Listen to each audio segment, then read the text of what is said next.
जगद्गुरु तुकाराम महाराज की जय. देवर्षी नारद महाराज की जय. जय जय रघुवीर समर्थ मंगलमूर्ती मोरया. यदा लंबोदरं हन्ति सतां प्रत्यूहसम्भवम् तदा लम्बे दयालं लम्बोदरपदाम्बुजम्. शारदा शारदाम्बुजवदना वदनाम्बुजे सर्वदा सर्वदास्माकं सन्निधिं सन्निधिं कुर्यात्.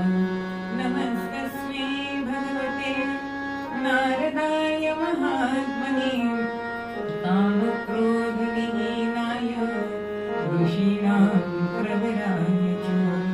गुरुर्ब्रह्मा गुरुर्विष्णु गुरुर्देवो महेश्वरः. गुरुः साक्षात् परब्रह्म तस्मै श्री गुरवे नमः. मनोजवं मारुतुल्यवेगं जितेन्द्रियं बुद्धिमतां वरिष्ठं. मातात्मजं वानरयूथमुख्यं श्रीरामदूतं शरणं प्रपद्ये. सर्वमङ्गलमाङ्गल्ये शिवे सर्वार्थसाधिके शरण्ये त्र्यम्बके गौरी नारायणी नमोस्तुते. भगवान् गोपाल कृष्ण महाराज की जय. सीताकांत स्मरण जय जय राम. महारुद्र हनुमान की जय. श्री अनंत कोटि ब्रह्मांड नायक राजाधिराज सच्चिदानंद सद्गुरु श्री ब्रह्म चैतन्य महाराज की जय. श्री ब्रह्मानंद महाराज की जय. जय जय रघुवीर समर्थ मंगलमूर्ती मोरया. सारे म पद सा प म रे सा. राम कृष्ण हरी जय जय राम. राजा राम राम कृष्ण हरी जय जय राम. राजा राम राम कृष्ण हरी जय जय राम. राजा राम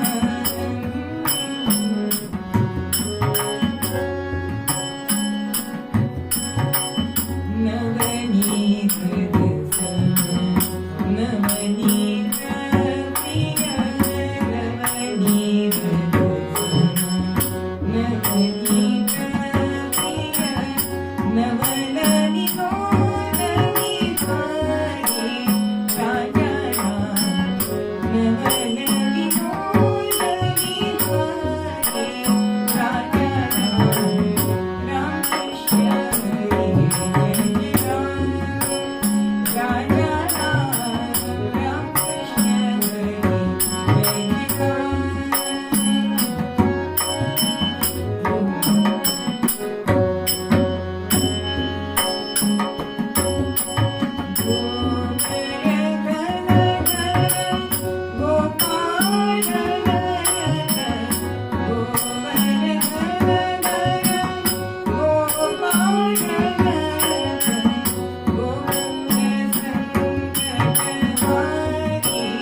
राजा राम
बालकृष्ण चरणी लक्ष लागो रे राजा राम राम चरणी लक्ष लागो रे सीताराम राम चरणी लक्ष लागो रे कीर्तन संगे रंगात देव वागो रे कीर्तन संगे रंगात देव वागो रे बालकृष्ण चरणी लक्ष लागो रे राजा राम राम चरणी लक्ष लागो रे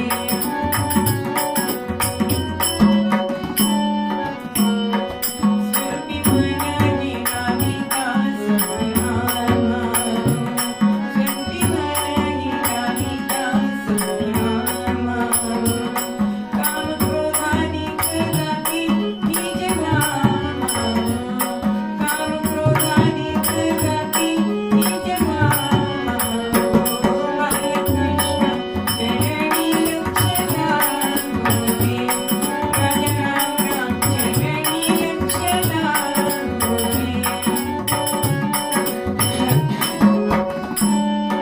सारा सार वंदिता सद्गुरुराया सारा सार वंदिता सद्गुरुराया मंगल धाम जीवन नर हरि पाया मंगल धाम जीवन नर हरि पाया बालकृष्ण चरणी लक्ष लागो रे राजा राम राम चरणी लक्ष लागो रे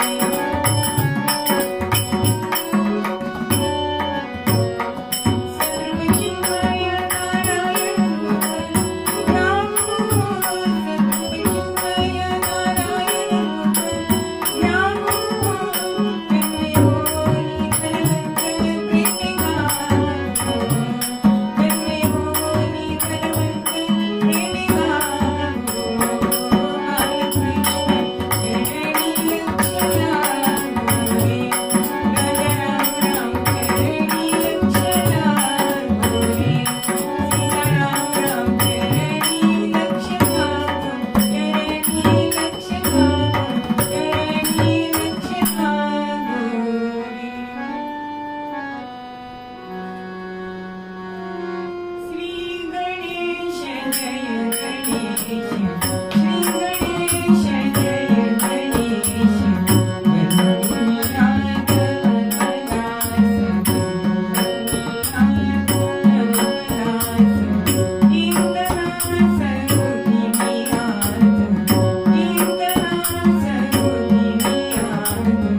श्री गणेश जय गणेश श्री गणेश जय गणेश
भगवान गोपाल कृष्ण महाराज की जय. आज आपल्याला चौथ्या चरणाचा अर्थ बघायचा आहे. डोळ्यांचा डोळा उघडला जेणे, लेवविले लेणे आनंदाचे.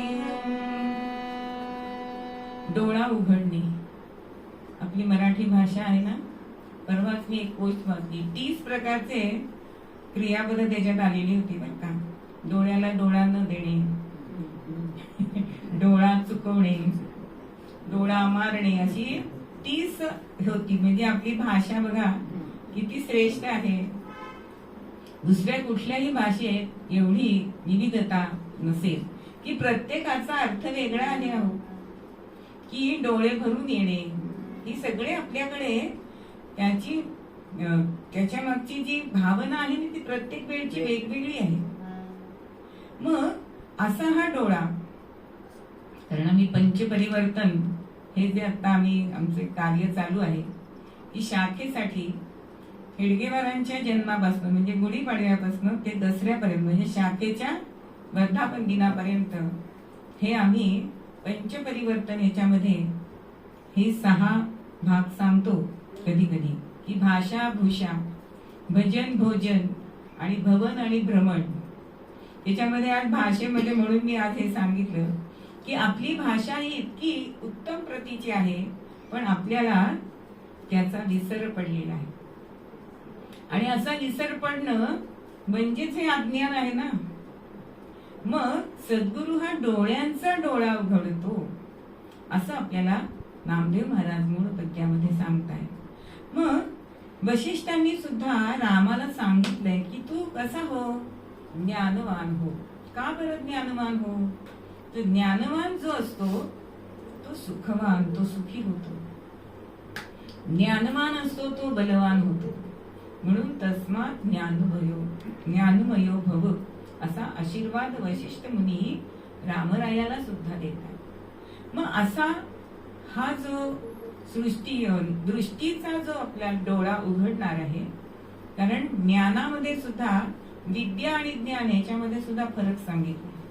व्यावहारिक जीवन जगताना, चांगलं जीवन जगताना आपल्याला विद्या ही हवी असते. मग विद्या काय करते?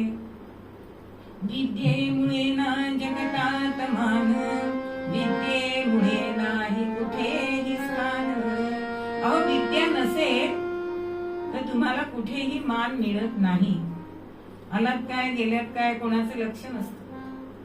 पण तुम्ही जर विद्यावान असलात तर तुमची सर्वत्र पूजा होते. म्हणून असं म्हटलं जातं की राजाचं पूजन हे त्याच्या राज्यापुरतच होतं, पण जे विद्वान असतात त्यांचं पूजन जगामध्ये सर्वत्र होतं. कुठेही गेलात तरी त्यांच्या विद्येचं पूजन होतं, त्यांच्या ज्ञानाचं पूजन होतं. म्हणून एक कवी असं म्हणतात, विद्या ही सुखदायी म्हणजे विद्या ही सुखदायी.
नराच्या ठिकाणी बघा, हा मनुष्य देह आहे तो 5 कोशांचा बनलेला आहे.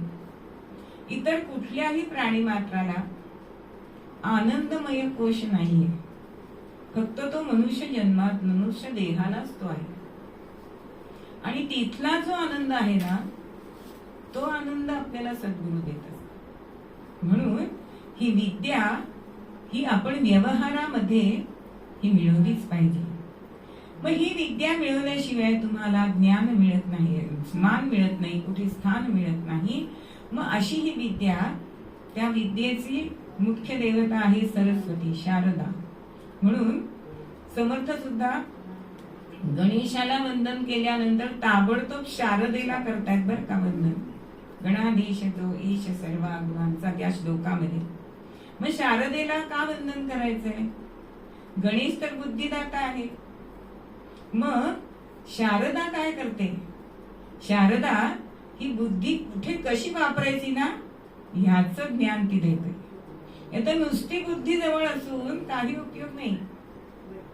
नेहमीच कीर्तनकार उदाहरण सांगतात की एक परदेशातून मोठं शिक्षण घेऊन आलेली मुलगी आई बरोबर मंडईत गेली आणि मंडईत गेल्यानंतर पहिल्यांदा दिसले छान असे रसरशीत टॅमॅटो, चांगले 2 किलो घेतले आणि पुढे गेले.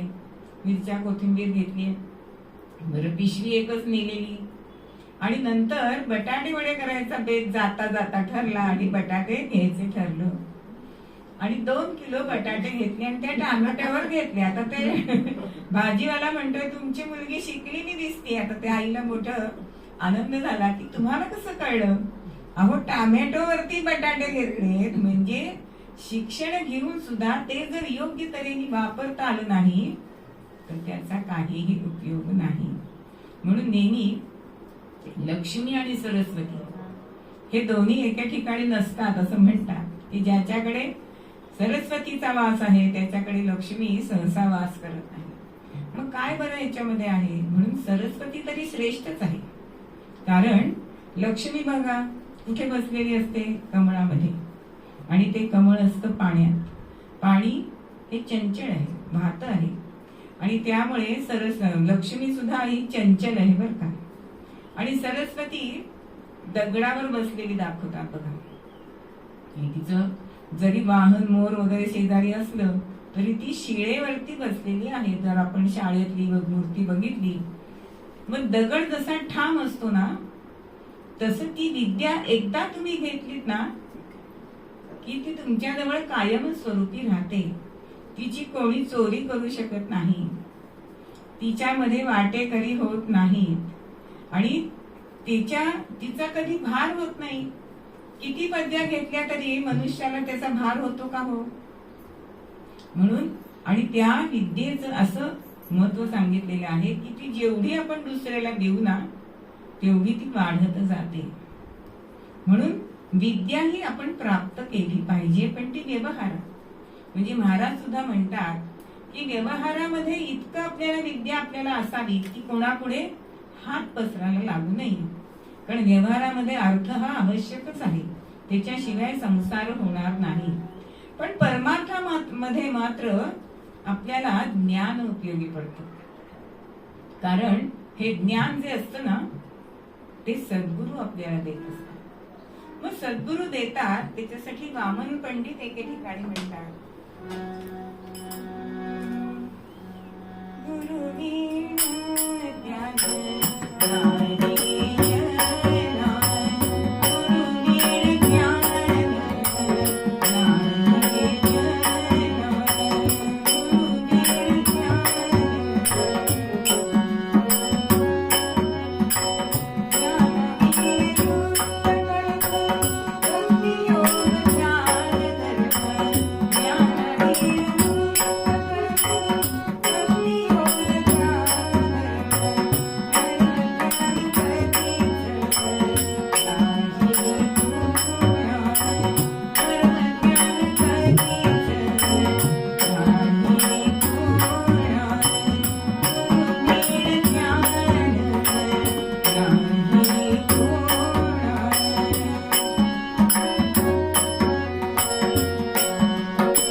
नाही ज्ञान गुरु कीड ज्ञान नाही ज्ञान गुरु कीड ज्ञान नाही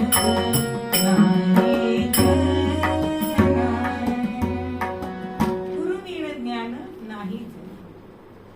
आणि ज्ञानावीण युक्त कर्म भक्ती योग ध्यान धर्म हे जे मर्म आहे ते मर्म आपल्याला सद्गुरू सांगत.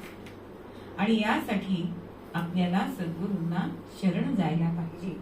मग आपण जेव्हा आपल्याला अज्ञान का असतं? कारण आपल्याला आपल्या स्वरूपाची ओळख नसते.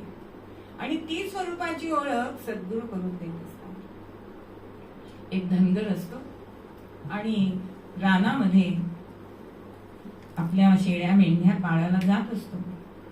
आणि एक दिवस त्याची शेळी जंगलामध्ये जाते आणि तिथे कर्मधर्म संयोगाने एका गुहेमध्ये त्याला सिंहाचं बछडा छावा दिसतो. आसपास बघतोय की कोणी सिंहीण दिसत नाहीये.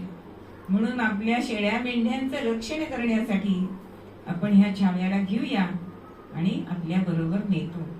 आता या मेंढ्या शेळ्यांबरोबर हा त्याला मोठं करतोय. आणि जसे ज्याच्या संगतीत आपण असतो ना तसाच आपला हे होऊन जातो वागणं. आणि जसा तो मोठा होतोय छावा तसा तो शेळ्या मेंढ्यांसारखा बे बे करायला लागतोय. पण होता ते रानटी कुत्र्यांपेक्षा सुद्धा तो मोठा झालाय दिसाला. आणि होता एक दिवस एक सिंह ह्या कळपावरती झडप घालण्यासाठी येतो. आता त्या सिंहाला घाबरून या शेळ्या मेंढ्या पळायला लागतात. आता शेळ्या मेंढ्या पळतात म्हटल्यानंतर हा छावा पण त्यांच्या मागे पळतो. पण जो झडप घालायला आलेला असतो सिंह त्याला कळत नाही का हा का पळतोय. तेव्हा शेळ्या मेंढ्या पकडायच्या ह्याच्यामध्ये तो राहिला नाही. त्याने त्या छाव्यावरती झडप घातली आणि त्याला पकडलाय. आता हा घाबरलाय, थरथर कापायला लागलाय. कोण आहेस तू? मी ह्यांच्यासारखाच एक कळपातला आहे. म्हणून त्याला नदीवरती नेलाय आणि नदीमध्ये त्याला प्रतिबिंब दाखवलंय. काय म्हणतोय तो? बघ माझ्या एवढाच आहेस की नाही तू? का शेळ्या मेंढ्याने एवढा आहेस? तुला माझ्यासारखी आयाळ आहे की नाही? माझ्यासारखे मोठे पंजे नख आहेत की नाही? आणि माझ्यासारखा ओरड बरं, बेबे ओरडतोस काय? चांगली डरकाळी मार. म्हणून तो सिंह त्याला डरकाळी मारून दाखवतो आणि खरंच याला आली. आणि मग तो त्याला सांगतो की तू ह्यांच्यातला नाहीयेस, तू खरा सिंह आहेस. आज त्यातलीच एक शेळी खाऊन बघ म्हणजे तुला कळेल. आणि खरंच रात्री त्यांनी एक शेळी मारली. अर्थात त्या धनगराला कळलंय की आता इथे ठेवण्यात अर्थ नाही. म्हणजेच स्वस्वरूपाची आठवण करून देणारे कोण असतात? तर ते सद्गुरू असतात. म्हणून आपण कोण आहोत हे कळण्यासाठी आपल्याला सद्गुरूंची नितांत आवश्यकता आहे. मग असे हे सद्गुरू सगळ्यांनाच ज्ञान देतात का? नाही देत. एका गुरूंकडे एक राजपुत्र जातो आणि एक प्रधान पुत्र जातो. आणि दोघही त्या गुरूंना शरण जातात आणि सांगतात की आम्हाला आत्मज्ञान द्या. असं म्हटल्यानंतर जे खरे सद्गुरू असतात ते परीक्षा घेतल्याशिवाय ज्ञान देत नाहीत. तुमची पात्रता ते पारखतात. आणि त्यामुळे ह्या दोन्ही मुलांना प्रधानपुत्र आणि राजपुत्राला एक एक सफरचंद देतात आणि सांगतात की जिथे कोणी नसेल तिथे हे सफरचंद खाऊन या, मग तुम्हाला मी आत्मज्ञान देतो. आता दोघे जण घोड्यावरनं रपेट करत गेले. लांब कुठेतरी गेलं की कोणी दिसणार नाही. आणि राजपुत्र पण तिकडे गेलाय, प्रधानपुत्र पण एका वाटेने गेलाय. कारण दोघं समोर असेल तर कोणाला तरी कोणतरी बघणार. आता प्रधानपुत्रांनी कोणी बघत नाहीये, आपल्या आसपास कोणी नाहीये म्हणून ते फळ खाऊन टाकलंय आणि गुरूंकडे येतोय. थोड्या वेळाने म्हणजे हा सगळे दुपारी गेलेले ते संध्याकाळ झाली आणि तेव्हा तो राजपुत्र येतोय आणि सफरचंद हातात तसंच. हे काय म्हणे, तू खाल्लं नाहीस? अहो, मी एका झाडाच्या खाली बसलो आणि खायला लागलो तर मला असं वाटतंय की या झाडाच्या फांद्या माझ्याकडे बघतायत. मी समोर बघितलं तर तो डोंगर माझ्याकडे बघतोय, मग मी हे कसं खाणार? म्हणजेच राघवे वीण रिता ठाव नाही, ही ज्याची वृत्ती होते तेव्हाच तो आत्मज्ञान घेण्याच्या योग्यतेचा होतो. मग असा जो भाव ज्याच्या मनामध्ये आहे त्यालाच सद्गुरु हे आत्मज्ञान देत असतात. म्हणून ज्ञानामध्ये सुद्धा परोक्ष ज्ञान आणि अपरोक्ष ज्ञान हे दोन भाग पडतात. परोक्ष ज्ञान म्हणजे व्यावहारिक ज्ञान हा त्याचा अर्थ होतो, आणि अपरोक्ष ज्ञान म्हणजे आपल्या मनाला आणि बुद्धीला जे ज्ञान होतं ते ज्ञान म्हणजे अपरोक्ष ज्ञान, किंवा या दृश्याच्या पलीकडे जे आहे त्याची प्राप्ती होणं म्हणजे अपरोक्ष ज्ञान आहे. म्हणून समर्थ एका श्लोकामध्ये म्हणतात, जगी पाहता चर्मचक्षीन लक्षेन, जगी पाहता चर्मचक्षीन लक्षेन, जगी पाहता ज्ञानचक्षीन रक्षेन, जगी पाहता ज्ञानचक्षीन रक्षेन. आपल्याला दोन डोळे आहेत. एक चर्मचक्षु आहे म्हणजे पंचभूतांपासून जे आपल्याला जो देह मिळालाय त्याच्यामध्ये जे आपल्याला नेत्र मिळालेले आहेत ते म्हणजे चर्मचक्षु.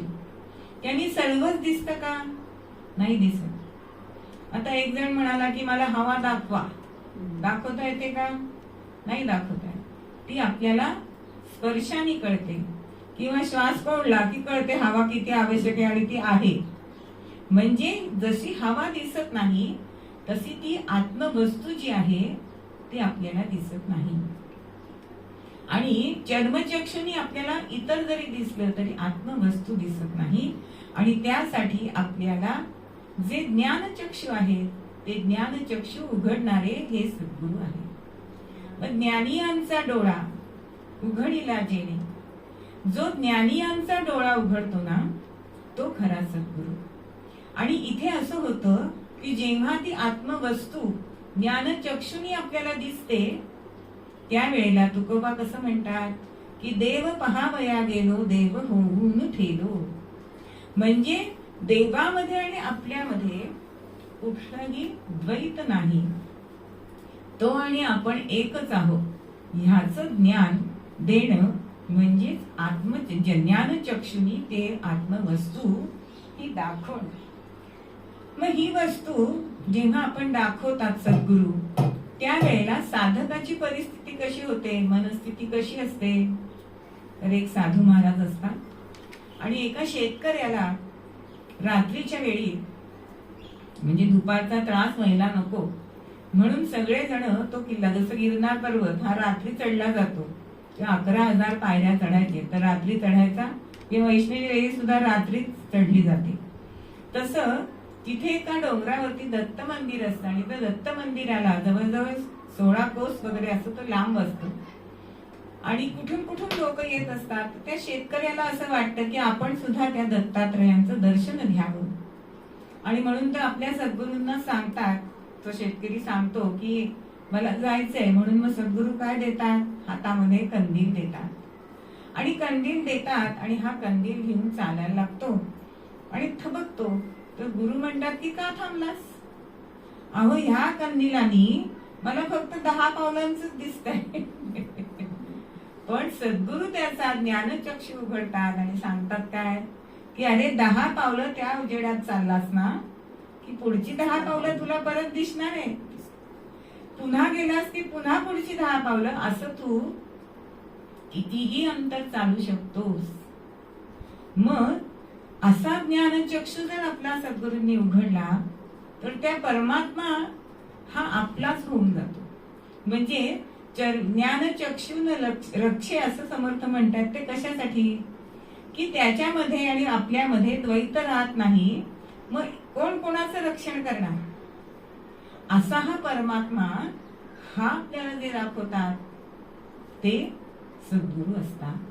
मग हे जे कोणी दाखवत नाही ते सद्गुरू नाही, हा ठाम विचार आपण करायला पाहिजे. म्हणून आत्मचक्षु जर ज्ञानचक्षु जर आपल्याला उघडायचं असेल तर त्यांच्यासाठी आपण त्याच्यासाठी काहीतरी करायला पाहिजे ना, की आपण सद्गुरूंना सांगितलं आणि माझा ज्ञानचक्षु उघडा असं नसतं. त्याच्यासाठी काय करायला पाहिजे? तर भगवंतांनी सुद्धा सांगितलंय की 3 प्रकारांनी आपण या सद्गुरूंना शरण जायला पाहिजे. मग पहिला काय प्रकार सांगितलाय? तर पहिला प्रकार सांगितलाय प्रणिपातेन. पहिलं आपण वंदन करायचंय, सद्गुरूंना अनन्य भावाने शरण जायचंय, तर ते आपल्याला अपरोक्ष ज्ञान देतात.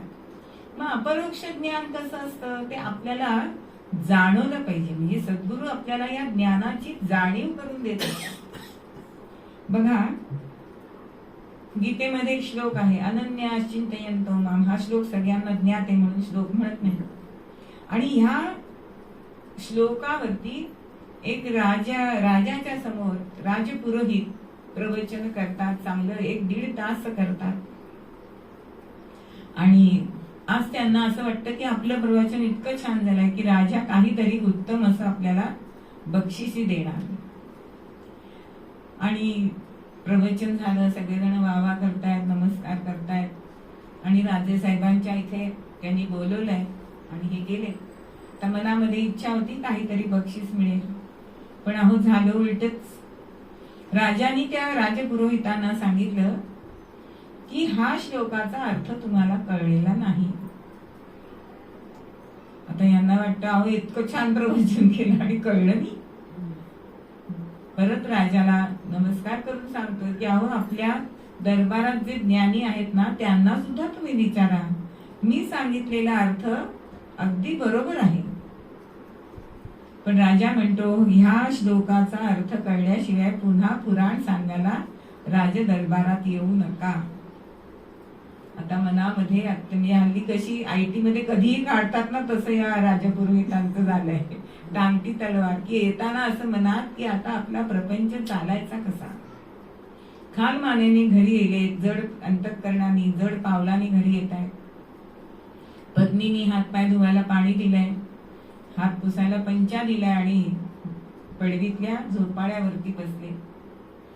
चेहरा काहीतरी वेगळंच सांगतोय हे पत्नीने जाणलंय आणि विचारते काय झालं. तेव्हा ते हताश होऊन म्हणतायत की अगं इतकं सुंदर प्रवचन आज झालं, इतके दृष्टांत छान दिले, पण राजेसाहेबांना काही ते आवडलं नाही. उलट मला त्यांनी सांगितलं की उद्यापासनं तुम्ही पुराण सांगायला येऊ नका. आता काय करायचं? राजांनी सांगितलंय तुम्हाला या श्लोकाचा अर्थच कळला नाही. आता हे सगळं माझघरामध्ये सागर गोटे खेळणारी त्यांची मुलगी 5-6 वर्षाची ती ऐकत होती. तिच्या कानावर गेलंय आणि तिथनं उठलीये. वडील तिला सुद्धा हे ज्ञान देत होते बरं. आणि ती मुलगी पुढे येते आणि बाबांना म्हणते की बाबा हे सांगू तुम्हाला. काय बाळ? राजेसाहेब म्हणतात ना तसं खरंच तुम्हाला अर्थ कळला नाही. अरे बापरे. आपल्यासारखे असते पालक तर एक श्रीमुखात दिली असती. पण पुरोहित म्हणतात बाळ तुला नक्की काय म्हणायचंय? तेव्हा ती मुलगी सांगते की राजेसाहेबांनी सांगितलंय ना की राजदरबारात पुराण सांगू नका, आपल्या वाड्यात सांगू नका असं मी सांगितलंय. मग ह्या श्लोकाचा अर्थ काय आहे? योगक्षेमं वहाम्यहम्. मग तुम्ही आपल्या वाड्यात पुराण सांगा. आणि ही सगळी मौखिक जाहिरात होते की पुराणिक बुवा आपल्याच वाड्यामध्ये पुराण सांगणार आहे. झालं. अहो ज्यांना राजदरबारात ऐकायला येता येत नव्हतं त्यांना अगदी आनंद झालाय की चला आपल्याला तरी हे पुराण ऐकायला मिळेल. आणि होता होता जनसागर तिथे लोटायला लागलाय की वाडा पुरे नाहीसा झालाय. होता होता महिना झालाय आणि ही वार्ता राजाच्या कानावर गेली. आणि राजांनी निरोप पाठवलाय की तुम्हाला श्लोकाचा अर्थ कळलाय. म्हणजे मी तुमचा योगक्षेम चालवत नाही, योगक्षेम चालवणारा भगवंत आहे. म्हणजे नुसती पोपटपंची करू नका, तुमचा विश्वास त्याच्या वचनावरती आहे का? म्हणजेच परोक्ष ज्ञान आणि अपरोक्ष ज्ञान, राजाला काय म्हणायचं होतं त्यातला अपरोक्ष अर्थ जो आहे तो तुम्हाला कळलाय की नाही? आणि मग राजाचा जेव्हा हा निरोप आला तेव्हा पुरोहितांनी जो उत्तर दिलंय ना ते उत्तर महत्वाचं आहे, की ज्याला पुराण ऐकायचं त्यांनी इथे यायचंय. मी आता राजवाड्यात येणार नाही, कारण योगक्षेम तो चालवतोय, हा दृढ निष्ठा त्याच्यावर बसलीये. असं हे आत्मज्ञान असतं की जे दिसत नाही पण ती सद्वस्तू आपल्याला दाखवणारे हे सद्गुरू असतात. आणि म्हणूनच ही सद्वस्तू दाखवण्यासाठी आपण त्यांना शरण जायला पाहिजे. म्हणजे प्रणिपातेनं वंदन करायचंय. वंदनाने आपल्याला सगळं मिळतं, पण हल्ली नमस्कार करायचा नसतो. आणि समोरचा तू सांगतो नको नको सगळ्यांना मिळून एक कर, कशाला? अहो प्रत्येकाचे आशीर्वाद वेगळे आहेत ना. पण नाही, पण सद्गुरूंना शरण गेल्याशिवाय, त्यांना वंदन केल्याशिवाय आपल्याला सद्वस्तू दिसत नाही, त्याचा लाभ होत नाही.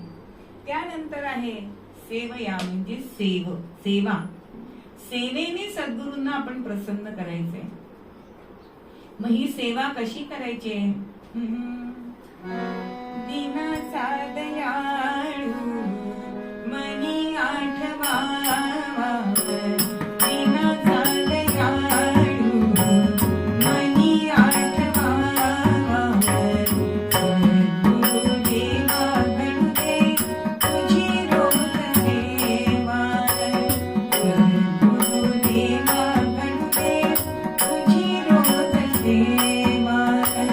भेदभाव विलया जावो, शांती हो जगात, बंधुभाव सर्वाभूती राहो अंतरात.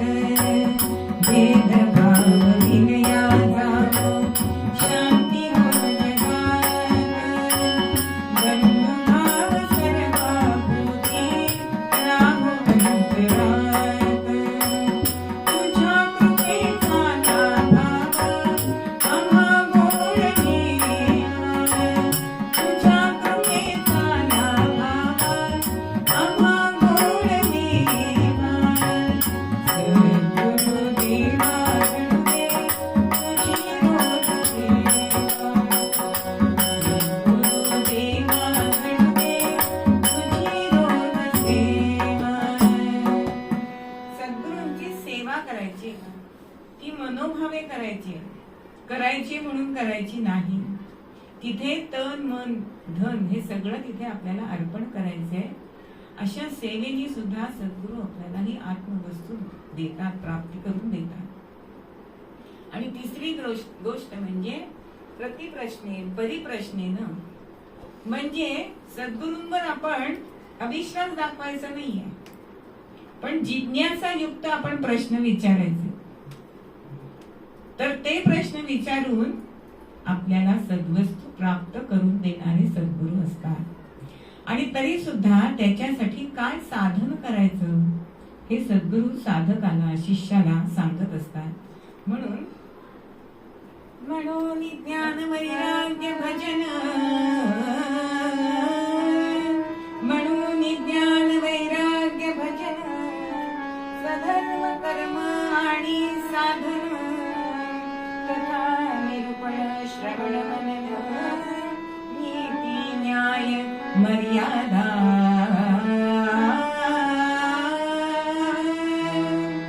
एवढ्या मार्गांवरनं चालायला ते सांगत असतात की नीतीने वागा, मर्यादेने वागा. अहो नीती ही कधी बदलत नाही, रीती बदलू शकते. म्हणजे आमच्या वंदनीय ताईंचं उदाहरण देते की आमच्या समितीचा गणवेश हा पूर्वी साडी होता, पण साडी सांभाळायला सगळ्यांना त्रास होतोय म्हणून त्यांनी पंजाबी ड्रेस मान्य केला. म्हणजे रीत बदलली ना, गणवेश नाही ना बदलला. म्हणजेच नीती कधी बदलत नाही. सत्य बोला हे कधी बदलतं का? मग ते सत्य कोणत्या दृष्टीने बोलायचं, पण ते सत्यच बोलायला पाहिजे. त्याची रीती बदलली तरी चालेल. अशी नीती हे सद्गुरू आपल्याला सांगत असतात की मर्यादेत राहा, न्यायाने वागा, कथा निरूपण श्रवण करा, त्याचं मनन करा आणि भक्ती मार्गावर चाला. एवढं सगळं तुम्ही केलं ना की मग मी डोळ्यांचा डोळा उघडीला जेणे, लेवविले लेणे आनंदाचे. कारण तो परमात्मा हा आनंद रूप आहे आणि सद्गुरू ते आनंद तो आपल्याला देतात. म्हणजे तो एक प्रकारचा दागिनाच आहे. आणि दागिना कोणाला आवडत नाही हो. हल्ली पुरुष सुद्धा चांगले दागिने घालतात, मोठे मोठे गळ्यात घालतात, कानात सुद्धा हल्ली पुरुष घालायला लागलेले आहेत. दागिना आवडतो. मग तो 1 ग्रॅमचा असू दे नाही तर खरा असू दे, पण दागिने आवडतात. मग सद्गुरू हा आपल्याला आनंदाचा दागिना देत आहे. आणि असे हे सद्गुरू आपल्याला आत्मसुखाची प्राप्ती करून देणारे असतात. हेच आपल्याला ह्या चरणामध्ये नामदेव महाराज मूळ पद्यामध्ये सांगतात.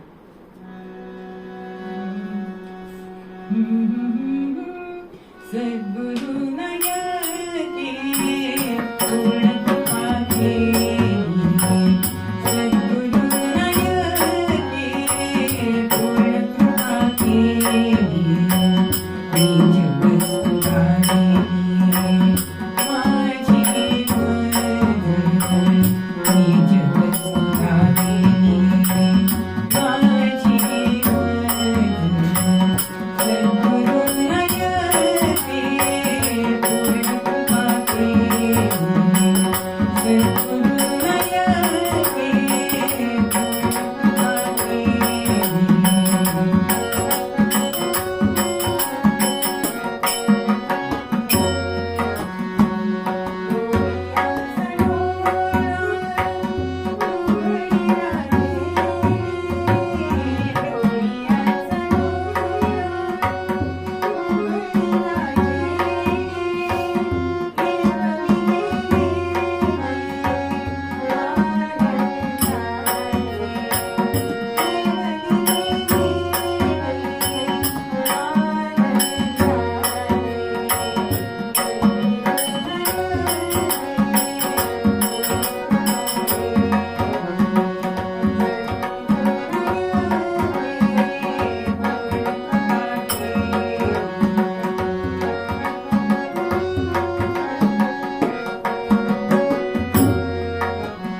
पाणी हवंय ना.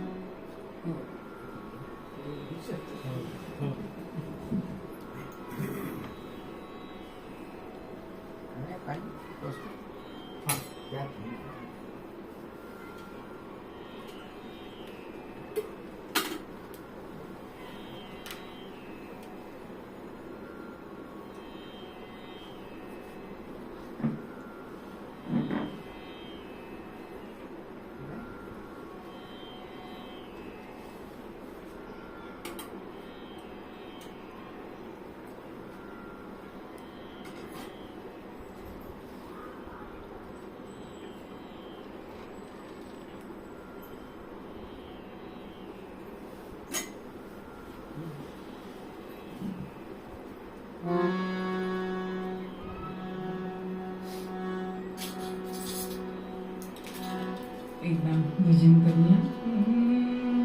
करूया घोष नामाचा सद्गुरु समर्थ चरणाचा.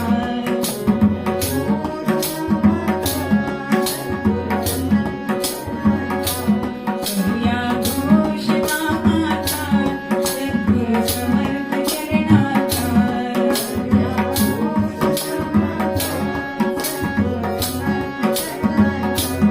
करूया घोष नामाचा सद्गुरु समर्थ चरणाचा. करूया घोष नामाचा सद्गुरु समर्थ चरणाचा. करूया घोष नामाचा सद्गुरु समर्थ चरणाचा. करूया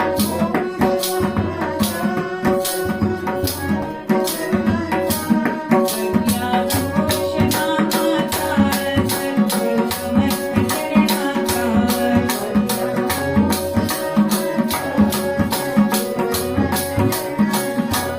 करूया घोष नामाचा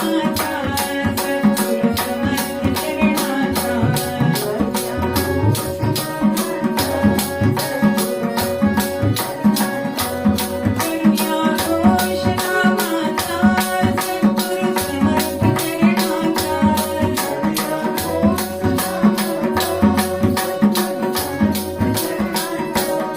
करूया घोष नामाचा सद्गुरु समर्थ चरणाचा.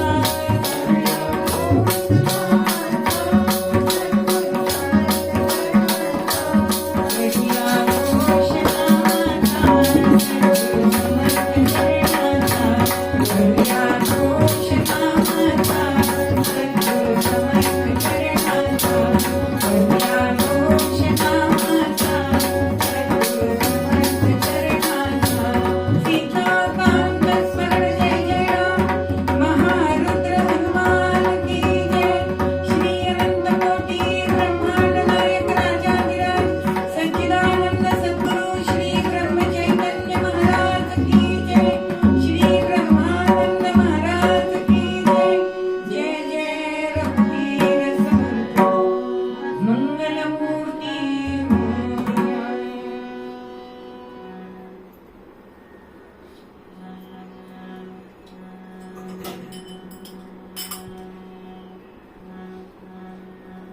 माणदेशी द्विज घरी जन्म झाला. माणदेशी द्विज घरी जन्म झाला. माय सीता नावाची पिता झाला. माय सीता नावाची पिता झाला. गणपती हा नाम भक्ती साचा. गणपती हा नाम राम भक्तीचा. निराला अवतार केला. अनाथवरी उद्धार कराया. आज आपल्याला गोंदवल्याला जायचंय. माणदेशी म्हणजे गोंदवले या ग्रामी बाळ जन्माला आलाय. आणि रावजी हे पिता होते आणि गीतामाय ही आई होती. गणपती असं नाव ठेवलंय. पण ज्या वेळेला आजोबांना कळलंय लिंगोपंतांना की आपली सून गर्भवती राहिली, अत्यंत आनंद झालाय. कारण घराण्यामध्ये विठ्ठल भक्ती होती. वारी कधी चुकवलेली नाही. आणि इतकी भक्ती केली की प्रत्यक्ष पांडुरंग त्यांच्या घरी चालून आलाय. आजही त्या मूर्ती गोंदवल्यामध्ये आहेत. विठोबाचा मळा म्हणून तिथे आजही म्हटलं जातं. आणि अशा या पांडुरंगाचे भक्त असणारे लिंगोपंत. पण मुलगा, कारण घरामध्ये कुलकर्णी पद आला गेला, राबता भरपूर होता. पण रावजी मात्र संसारापासून अलिप्त होते. एकांत आवडायचा, परमार्थ आवडायचा. आणि गीतामाई ही रामभक्ती करणारी होती. म्हणजे ज्या वेळेला त्या गर्भवती होत्या आणि भिक्षा मागण्यासाठी एक साधू तिथे आले आणि भिक्षा मागायला म्हणून गीतामाई आले तेव्हा या लल्ला आप यहाँ हो असं त्यांनी सांगितलंय की आता मला काशी प्रयाग गया इथे जायला नको, तुझं दर्शन मला इथेच झालंय. दिसा मासा गर्भ वाढतोय आणि माघ महिन्याची द्वादशी उजाडली आणि हा मुलगा जन्माला आलाय. 5वी 6वी केली, जातक वर्तवलंय. काय सांगितलंय हो की सांगितलंय घरी लक्ष्मी पाणी भरी, सतत वास असेल, सिद्धी सुद्धा याच्या घरी राबतील. पण हा त्याच्यामध्ये लिप्त नसेल, तो जनांना हाती धरील, त्यांचे संसार करील. पण भार्या पुत्र धन ह्याच्यापासून तो अलिप्त राहील आणि श्रीराम पूजा सेवेल. आणि नामानंद जो आहे ना तो अनंत घटामध्ये हा मुलगा भरेल आणि दीनांचा उद्धार करण्यासाठी म्हणून याचा जन्म झाला आहे. हे भविष्य ऐकलंय आणि लिंगोपंतांना अत्यंत आनंद झाला. बाळ वाढतोय, मोठा होतोय, आजोबांबरोबर जास्त राहायचा, कारण मधली पिढी नको असते बर का, कारण शत्रू असते ती दोन्ही पिढ्यांची. म्हणून त्या दोघांचं जमतं, शत्रुता शत्रू तो आपला मित्र असं म्हणायला हरकत नाही. म्हणून आजोबा नातवंडांचं आजी नातवंडांचं जास्त जमतं. सतत हा आजोबांजवळ राहायचा. एक दिवस असा 3-4 वर्षाचा झालाय गणू आणि भजनाला एकादशीचं भजन विठोबाच्या समोर व्हायचं आणि आपल्या मुलाचं नातवाचं काय मत आहे याच्यासाठी त्यांनी प्रश्न विचारलाय की बाळ गणू, तुला जर मी हंडाभर मोहरा दिल्या तर काय करशील? आता प्रश्न ऐकता क्षणी उत्तर दिलंय. आजच्या मुलांसारखं मी पिझ्झा घेईन, बर्गर घेईन, मला खेळणी आणि असं म्हणाला नाहीये हा गणू. मी ते सगळं धन गोर गरिबांना वाटून टाकीन. बघा, दातृत्वम वंश पुण्येन. जर घराण्यामध्ये दानाचा संस्कार असेल तर तो सगळ्या पिढीत उतरतो, नाहीतर येत नाही. मनात जरी आलं नाही, मनात सुद्धा येत नाही, तर करायला तर लांबच राहिलं. पण असं नातवानी उत्तर दिलंय आणि आजोबांना मोठी गंमत वाटली की काय या गणूचे विचार आत्ताच ह्या वयात आहे. म्हणून अजून एक प्रश्न विचारलाय, बाळ गणू, तू जर राजा झालास तर काय करशील? मी ना माझ्या राज्यामध्ये कोणीही भुकेला राहणार नाही असं उत्तर दिलंय. आता या देवळामध्ये सुद्धा कथा प्रवचन करायला लोक येत असत, पुराण सांगायला, कथा प्रवचन करायला. आणि एक दिवस असं झालं की त्या पुराणिक बुवांना सांगितलं की सद्गुरू केल्याशिवाय नरजन्माचं सार्थक नाही. आता हा विचार मनामध्ये घोळतोय आणि एका रात्री आजोबांजवळच झोपायचा आणि आजोबा सहज 2-3 वाजता उठले तर गणू नाही अंथरुणामध्ये. म्हणून रावजींना उठवलंय, सगळीकडे शोधलाय, कारण वाड्यात तर कुठे नव्हता. मग हा गणू कुठे गेला होता? नदीच्या काठी गुहा होती ना तिथे गेला होता आणि तिथे श्रीराम जय राम जय जय राम हा जप करत बसला होता. रावजींनी त्याला घरी आणलंय. आजोबांनी विचारलंय, बाळ, तुला भीती नाही वाटली एवढ्या रात्री? छे म्हणे, मी रामनाम घेतोय तर कशाला भूत येईल? पण सद्गुरूंचा नाद काही मनात न जाईना. आणि एक दिवस, कारण हा मुलगा गणू काय करायचा, त्याचं खेळांमध्ये लक्ष नसायचं, खाण्यामध्ये लक्ष नसायचं, वाडा सगळ्या आपल्या मित्रांनी भरून टाकायचा आणि कथा कीर्तन करायची खोटी खोटी. हाच त्याचा खेळ होता. आणि आपल्या 2 मित्रांना त्यांनी विचारलं की येणार का तुम्ही? मी सद्गुरू शोधायला जातोय. अगदी 4-5-6 वर्षाचं वय आणि एक दिनी तो निघे राम भूताया, एक दिनी तो निघे राम भूताया, राम वाम लगे असत संगतीला हो, वाम वाम लगे असे संगतीला, दीक्षा मात्रे आधार हो भूतेला, दीक्षा मात्रे आधार हो भूतेला, वाटी करती मंदिराला हो, मंदिरे करती हो रामी आसरा. वामन आणि दामू असे दोन मित्र बरोबर घेतले आणि सद्गुरु शोधाला निघाले. ब्राह्म मुहूर्तावर निघाले. कुठलंही कार्य करताना सकाळच्या वेळी करावं आणि भिक्षा मागावी. बरोबर काही घेतलेलं नाही. जिथे जावं तिथे भिक्षा मागावी, कारण चालत प्रवास होता आणि कुठल्या तरी मंदिरात रात्री आसरा घ्यायचा. होता होता कोल्हापूरला गेले.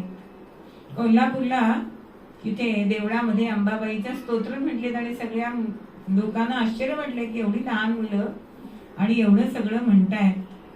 म्हणून तिथले जे राजपूत होते त्यांना असं वाटलं की इतका हा तेजस्वी मुलगा दिसतोय, आपण ह्याला दत्तक घ्यावं.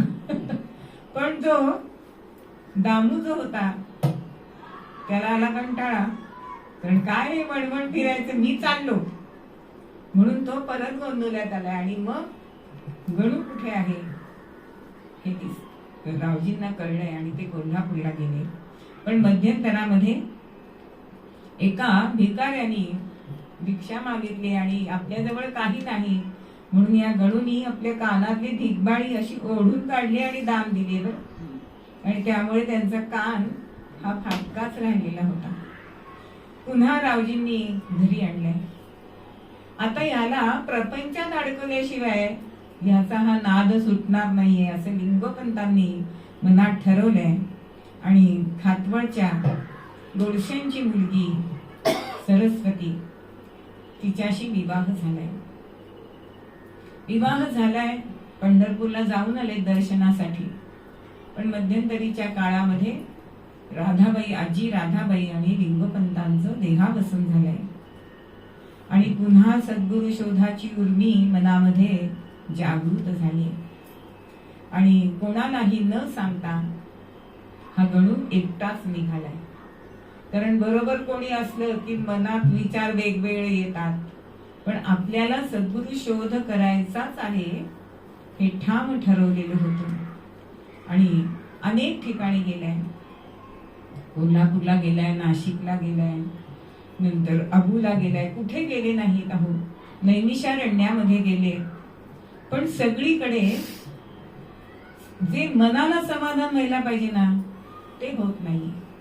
अनेक योग्यांकडे अनेक गोष्टी शिकलेत पण आत्मिक समाधान, ती शांती काही मिळेना आणि गुरु भेटीची तळमळ काही जाईना. अगदी अक्कलकोट महाराजांकडे सुद्धा ते गेलेले आहेत. कलकत्त्याला गेलेले आहेत. तिथे रामकृष्ण परमहंस सुद्धा भेटलेले आहेत आणि त्यांनी सांगितलं की तुझा तू खून कर असं सांगितलंय. म्हणजे काय हो, मीपणाचा खून कर म्हणजे सद्गुरु भेटतील. आणि होता होता देव मामलेदारांकडे गेले आणि त्यांनी सांगितलंय की मी तुझा गुरु नाही. प्रत्येकाचा गुरु हा ठरलेला असतो. पण मी तुला तुझा गुरु कुठे आहे हे सांगतो. कारण भेटीची इतकी आस लागली होती की महाराजांच्या मनात सारखं यायचं, दर्शन देशील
आणि असं कळलं की मराठवाड्यामध्ये येडेगाव येथे तुझे सद्गुरू तुला भेटतील. आता गुरूंचा ठाव ठिकाणा मिळालाय आणि म्हणून नांदेड जवळ असणारं हे येडेगाव येथे गणूची स्वारी गेली. तिथे काशीनाथ त्यांचे वडील होते तुकाईंचे, आणि तुकामाई कुठे भेटतील. पण अहो गावामध्ये अशी चर्चा होती की हा वेडा तुक्या, कारण आपलं खरं स्वरूप काय आहेत ना हे आत्मज्ञानी लोक सांगत नाही. बघा रोहिदास सांभार सुद्धा असेच आत्मज्ञानी होते, पण त्यांनी कधी आपलं ज्ञान स्वतःहून प्रगट केलं नाही. म्हणून त्यांच्या विषयी दासगणू म्हणतात की जन्म झाला चर्मकारी, जन्म झाला चर्मकार वंशी, ज्ञान पाहता लाजवी वशिष्ठांशी.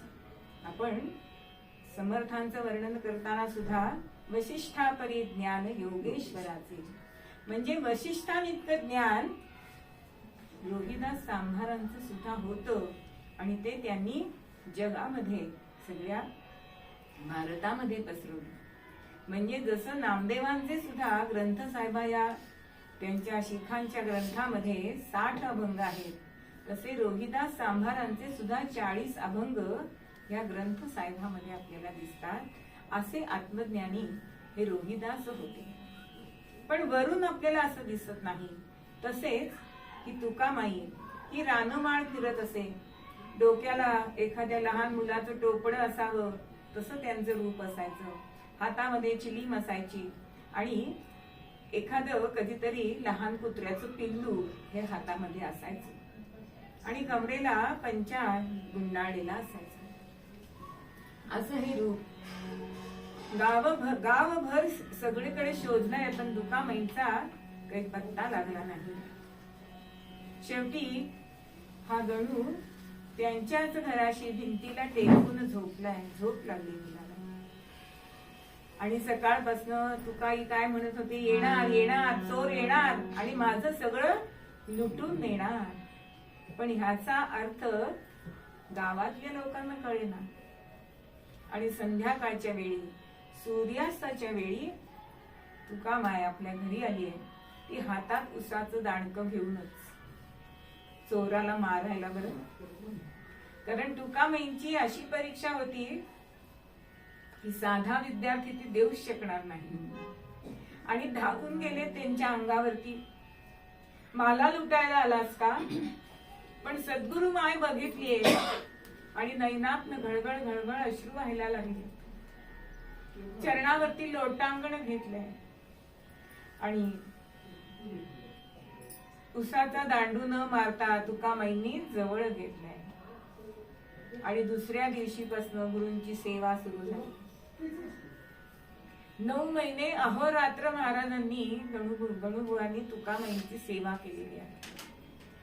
म्हणजे गुरु झोपल्यानंतर झोपायचं, गुरु उठायच्या आत उठायचं. गुरु कधी उठतील सांगता येत नाही. आणि हे जे आत्मज्ञानी लोक असतात ना ते ब्राह्ममुहूर्ताला उठतात. म्हणजे किती झोप मिळणार. पण कधीही आपल्या गुरुची त्यांनी सेवा केली नाही असं झालं नाही. अशी अनेक दिवस सेवा करतायत, मध्ये मध्ये परीक्षा घेतायत. अहो नीटच्या परीक्षा परवडल्या, पण ह्या परीक्षा सामान्यांना देता येत नाही. एक दिवस असं झालं की वडाच्या झाडाखाली बसलेले असताना, गणू किती या झाडाला पानं झाली आहेत, तोडून टाक सगळी, असं म्हटल्यानंतर गुरु आज्ञाप्रमाणे गणूंनी सगळी वडाची झाडाची पानं ही तोडून टाकली.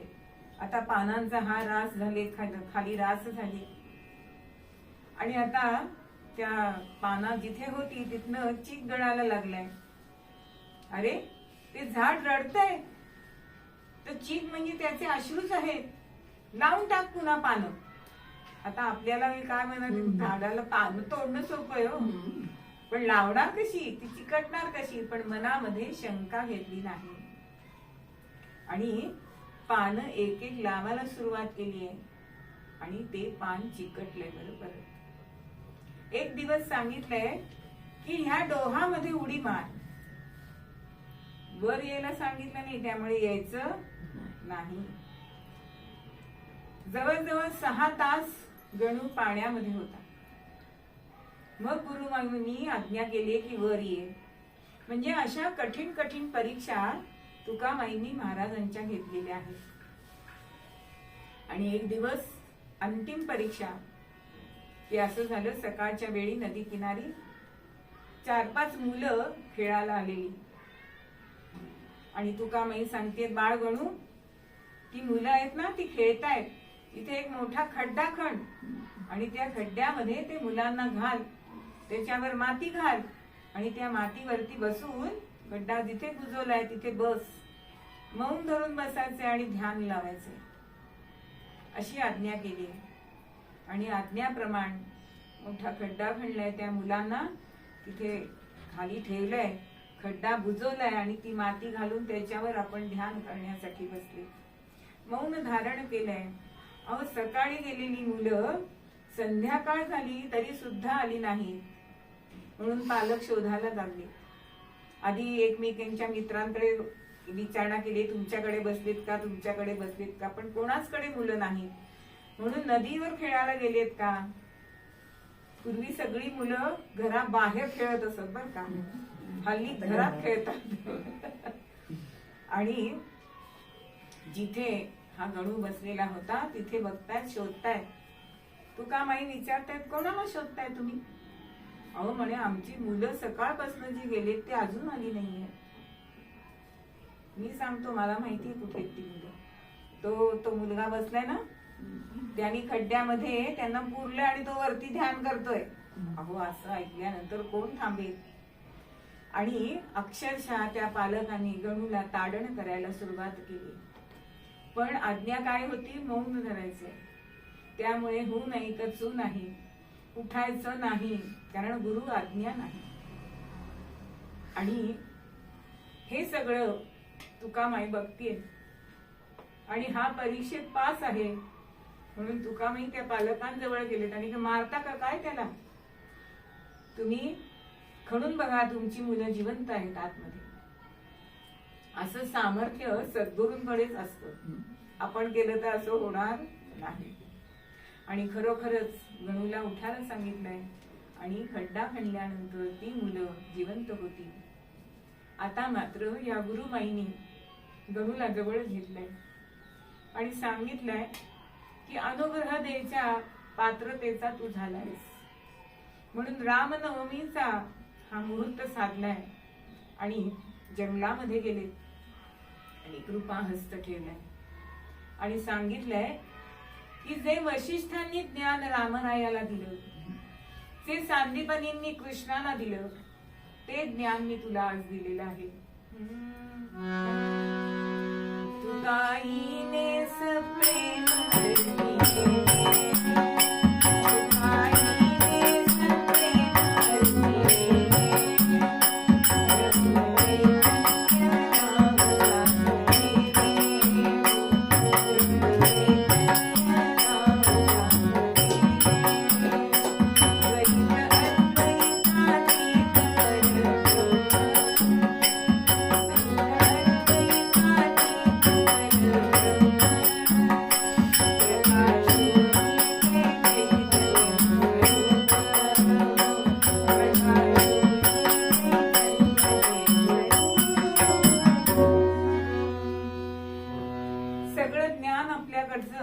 धृत केलंय आणि ब्रह्मचैतन्य असं नाव ठेवलंय.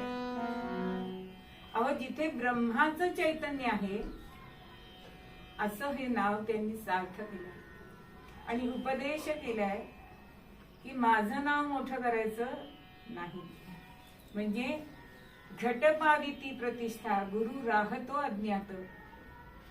तुला कार्य कोणाचं करायचंय तर समर्थांचं कार्य तुला करायचंय. रामनामाचा प्रचार आणि प्रसार हा तुला करायचा.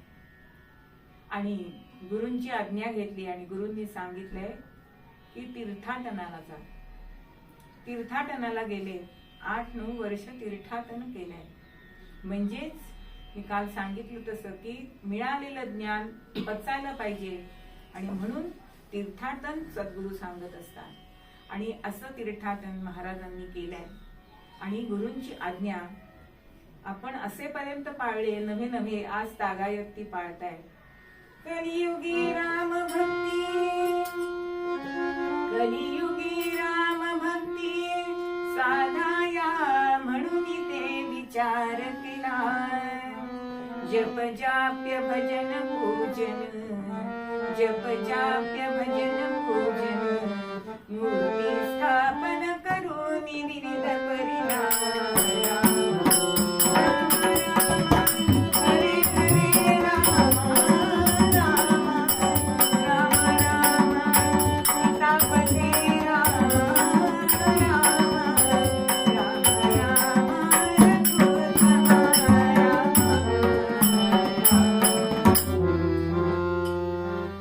रामभक्तीचा कलियुगामध्ये प्रचार आणि प्रसार हा व्हायला पाहिजे म्हणून महाराजांनी आपल्या सद्गुरूंची आज्ञा पाळली. म्हणून जप जाप भजन कीर्तन आणि मूर्ती स्थापन एवढं कार्य महाराजांनी केलं. अनेक ठिकाणी रामरायाच्या मूर्ती या स्थापन केली, आजही करतायत. दृष्टांत देऊन ह्या मूर्ती आलेल्या आहेत आणि असं हे त्यांनी कार्य विविध प्रकारांनी केलं.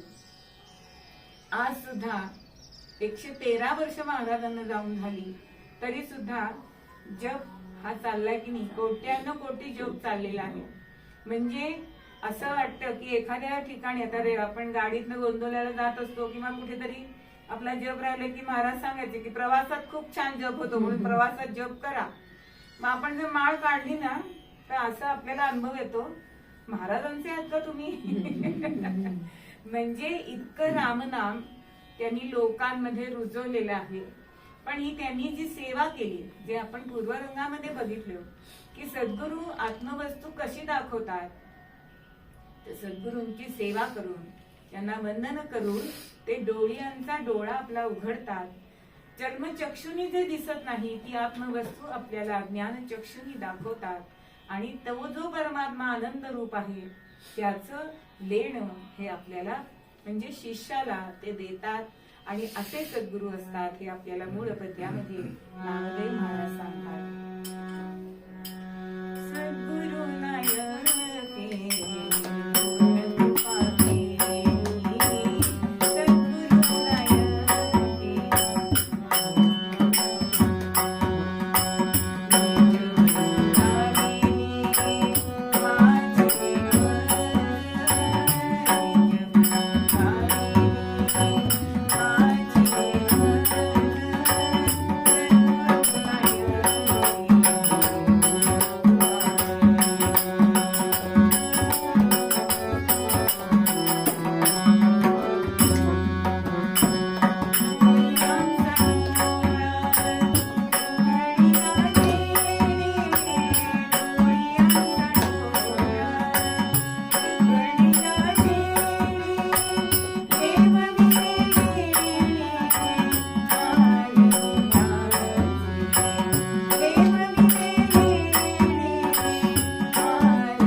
एक